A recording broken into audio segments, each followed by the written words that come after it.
Let's shatter the fantasy, shall we? Single women nurses own 19% of U.S. homes, but here's the brutal truth. 72% are financially suffocating. Think about that for a moment. Why is this happening? There are 3 brutal traps.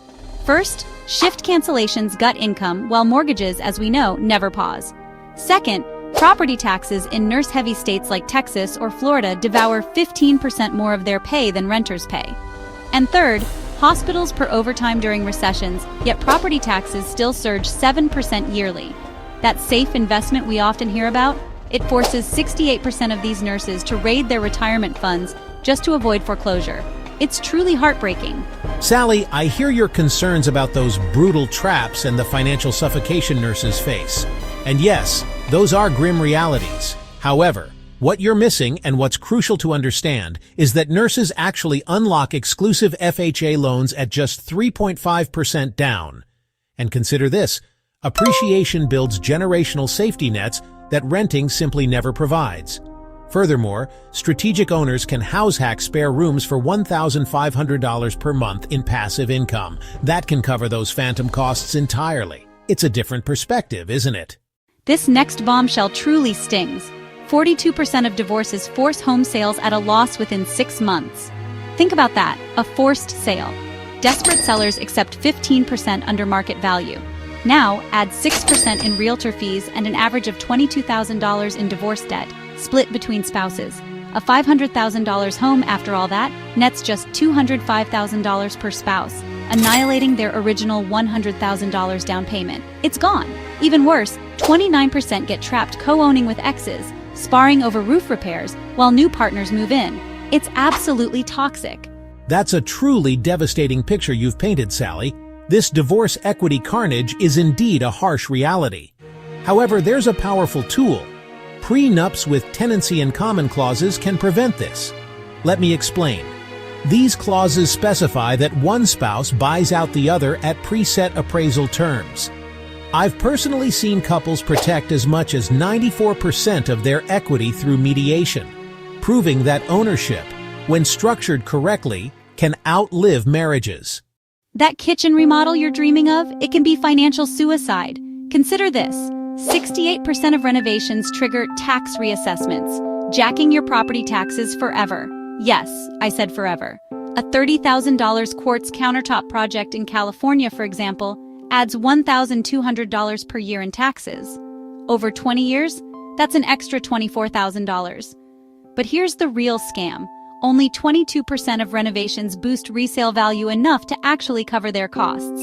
A $50,000 bathroom upgrade, for instance, recoups just $23,000 at sale. And if you sell before 7 years, you lose it all. Every single penny. I understand your point about the tax reassessments and the scam of renovations, Sally. It's a valid concern. However, savvy investors use what I call stealth upgrades.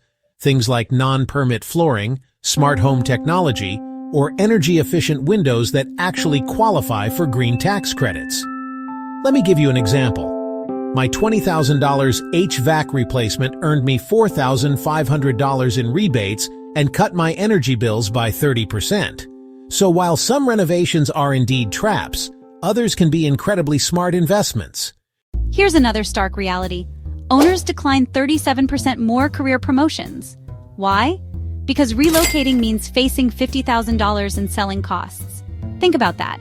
If you turn down that $30,000 salary bump over 10 years with compounding, that's a staggering $420,000 in lost earnings. Now compare that to renters. They can pivot overnight. A San Diego teacher, for example, took a Seoul University job, tripling her income while simply leasing her apartment. Homeowners? They're often stuck painting baseboards instead of networking and advancing their careers. Sally, I'm not so sure that job mobility prison is entirely true anymore. The landscape has changed dramatically. Remote work, for instance, has truly liberated owners. Let me give you my own experience. I Airbnb my Denver home for $4,000 per month while testing Berlin for a year. And platforms like Picasso even enable co-ownership across cities, meaning you're truly not chained to one location anymore.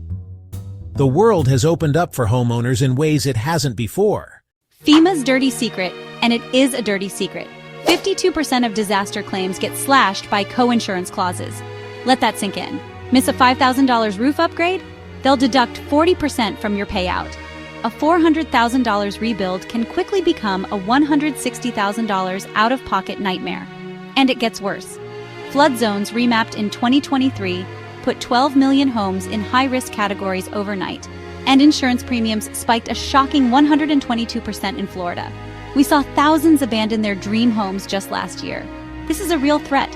That's a terrifying reality you've laid out about natural disaster bankruptcy, Sally. It truly is. However, what's important to remember is that disaster-resilient areas exist, and you can take proactive steps. For example, I bought in Colorado's hail belt but installed impact-resistant roofing for 15% lower premiums. Furthermore, I added a $5,000 storm shelter that actually boosted my resale value by 9%, meaning insurance for me became a profit center. It's about smart choices and preparation. Your $2,500 mortgage is, quite frankly, a lie. The true costs are closer to $4,400. Let me explain. Dallas proves it. Identical homes rent for $2,500, but buying adds $1,942 per month in taxes, insurance, and surprise $10,000 foundation repairs. Think about that $10,000 for repairs. Over 10 years? That's $714,000 flushed down the drain versus $350,000 for renting. And maintenance alone averages $15,000 per year for aging homes. So that equity you think you're building, it's often gobbled up by contractors and these hidden costs. You're absolutely right about those phantom costs, Sally. They are indeed a silent killer, and it's a critical point. However, you can budget for this.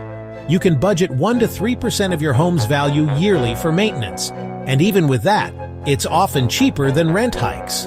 Let me give you an example. I save $18,000 per year using kin insurance for weather damage discounts and pre-negotiated repair rates. So, you see, you can turn these costs into controlled expenses rather than letting them surprise you. Equity is, in many cases, a slow drip scam. For 20 years, 78% of your payments fund interest, not principal. Let that sink in. 78% to the bank, not to your ownership. That $400,000 home, you'll pay $443,000 to banks before you even begin to touch your principal balance. And if you sell before year 7, you almost certainly lose money after 6% realtor fees and $24,000 in closing costs. Even at sale, 29% of homeowners get less than they owe after market dips. They're trapped underwater. It's a mirage, not a guarantee. I agree up to a point, Sally. It can certainly feel like an equity mirage if you're not strategic. However, you can absolutely accelerate equity. Let me tell you how. I made one extra payment yearly, and that simple act slashed my 30-year mortgage to 22 years, saving me a massive $173,000 in interest. Furthermore, I refinanced at 4.5%, and now 63% of my payments are building principal. So, while it can be a slow drip, knowledge and strategy truly beat the system. Let's talk numbers. Rent for $2,500 versus own for $4,400. Now take that $1,908 monthly difference. That's the money you're saving by renting. And invest it in index funds averaging 10% returns. In 30 years, that's a staggering $2.2 million. Meanwhile, the homeowner, after spending $1.24 million in costs, gains just $736,000 in equity. Do you understand? You spent $1.24 million on a house and made $736,000 in equity. But if you put that same money, that $1,908 difference into investments, you could have made $2.2 million. Even if housing doubles, stocks historically outpace real estate 3 to 1. Yes, 3 to 1. Your safe asset underperforms by $1.4 million. That's an interesting calculation you've presented, Sally, this rent-invest miracle, and I see your point about the investment potential. However, you're overlooking a crucial factor. Leverage magnifies gains. Let me explain. My 20% down payment, which was $94,000, controls a $470,000 asset. So, at just 3.5% appreciation, I gain $16,450 per year on the full value of the home, not just on my down payment. Now tell me, Sally, can you try getting 175% returns renting? It's a different kind of math, isn't it? Listen closely. Buy only if you pass this gauntlet. This is a brutal test. 1. Stay 10 plus years, spreading out those $50,000 selling costs. 2. Have 20% down plus a 6-month emergency fund. 3. Your total costs must be less than 28% of your gross income, meaning a $138,000 salary needed for a $407,000 house. 4. You must survive a 10% value drop without panic. And 5. You must have a genuine desire to own, not just Instagram envy. If you fail one, rent. Period. There is no other option. Sally, I couldn't agree with you more on this brutal 5-point ownership test. It is, as you said, a brutal but absolutely necessary checklist. And I'm proud to say I aced all 5.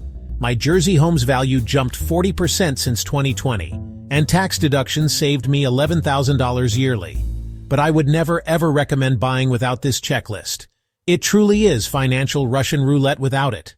Consider this. Ramit's $10 million plus net worth came from renting. Why? Because liquidity equals power. That $80,000 down payment, if invested in stocks at 10% annual returns, becomes $1.4 million in 30 years. Now compare that to home equity. It's illiquid, meaning you can't easily access it, and it averages just 3.5% growth. Renters, on the other hand, enjoy zero maintenance nightmares, luxury amenities, and geographic freedom, which is key for career pivots. Your home, remember this, is not an ATM. You make a strong case for strategic renting, Sally, and liquidity is powerful. I absolutely agree. However, ownership builds forced discipline. Let me explain. My mortgage is like a savings account I simply can't raid. And here's another point. I HELOC'd $50,000 at 4% to launch my bakery, something that would have been impossible if I were renting. So, while renting has its merits, I believe in diversification. Own real estate and stocks. It's about having options. So, Oliver, if this resonated with you and our audience, smash that thumbs up. Nurses, share your stories below. Indeed, Sally. And if you're on Team Buy, drop a fire emoji. Grab our free NYT calculator guide in the description. Choose consciously. Build your rich life, not society's script. It's your decision.